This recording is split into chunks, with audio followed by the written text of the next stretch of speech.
Captain Siobhanna O'Malley leaned forward in her command chair, studying the holographic display that dominated the bridge of the UES Astral Hammer.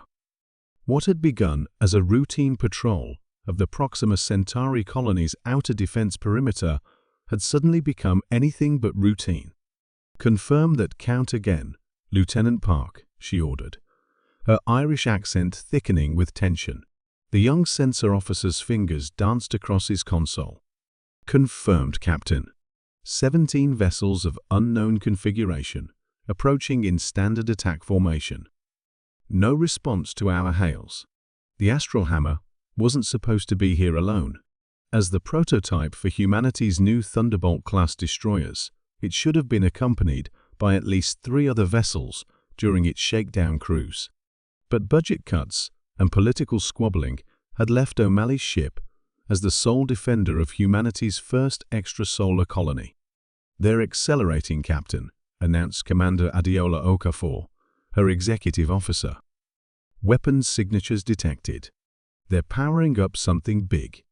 O'Malley nodded calmly, despite the cold knot forming in her stomach. "Sound General Quarters. Activate the AEGIS defense grid." Throughout the ship, klaxons blared as crew members rushed to battle stations. The alien fleet approached with precision, spreading out into a classic encirclement pattern. Their ships were sleek, almost crystalline in appearance, with pulsing blue energy signatures that suggested advanced technology. "Captain," Park's voice cracked slightly, "we're being scanned. Very invasive algorithms. They're trying to access our systems." Dr. Elena Volkov, the civilian scientist who had been attached to the Astral Hammer's maiden voyage, stepped forward from her observation station. "Captain, they're following predicted first contact protocols for a technologically superior species.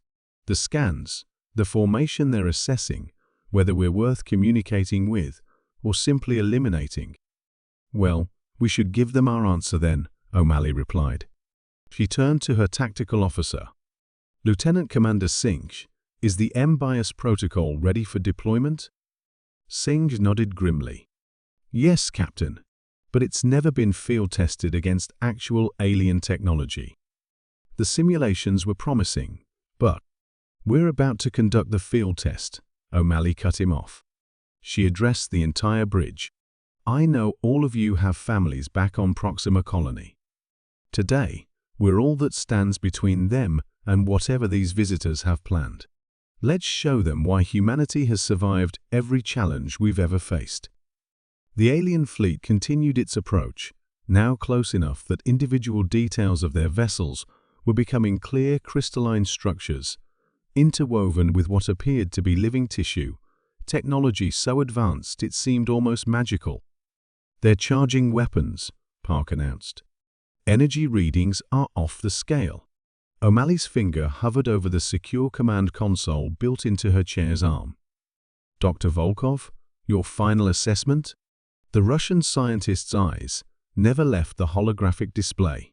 "Their technology appears to be based on quantum-entangled communications. If the M-Bias protocol works as designed." O'Malley didn't wait for her to finish. "Initiate M-Bias protocol. Authorization O'Malley Theta 97. Singh's fingers executed the command sequence. For a moment, nothing seemed to happen. The Astral Hammer remained silent, appearing defenseless, as the alien fleet closed in for the kill. Then, simultaneously, every alien vessel stuttered in space.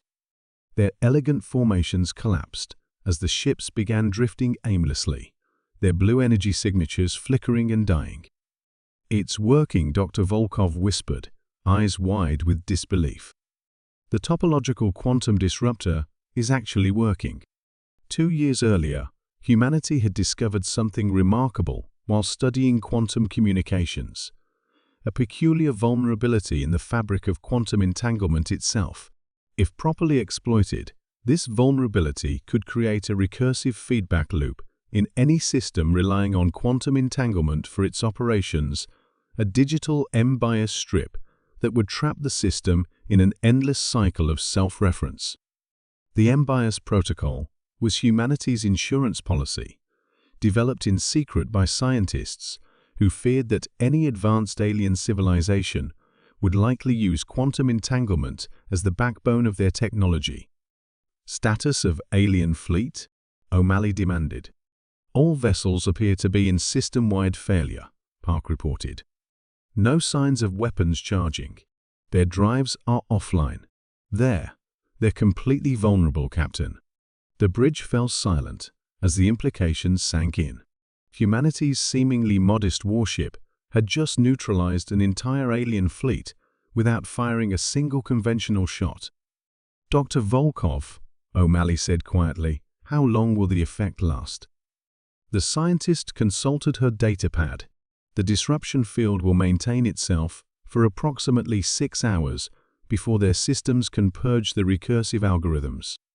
After that, they'll be operational again and likely very angry. O'Malley nodded thoughtfully.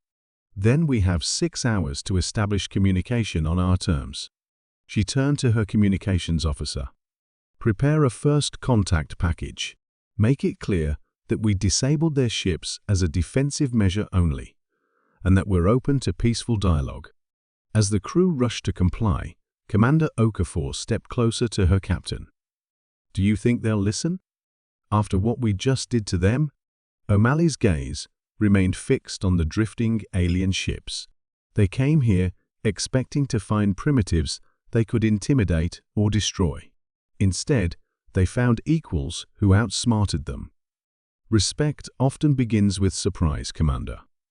The aftermath would become legendary in human history.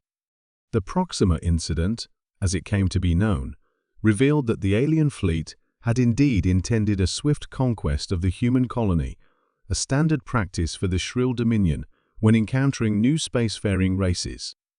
Their internal records, later translated, showed they had conquered 12 other species using similar tactics.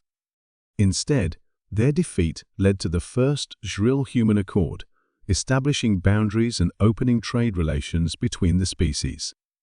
The Shrill, masters of quantum technology, but newcomers to its vulnerabilities, gained valuable insights from the encounter.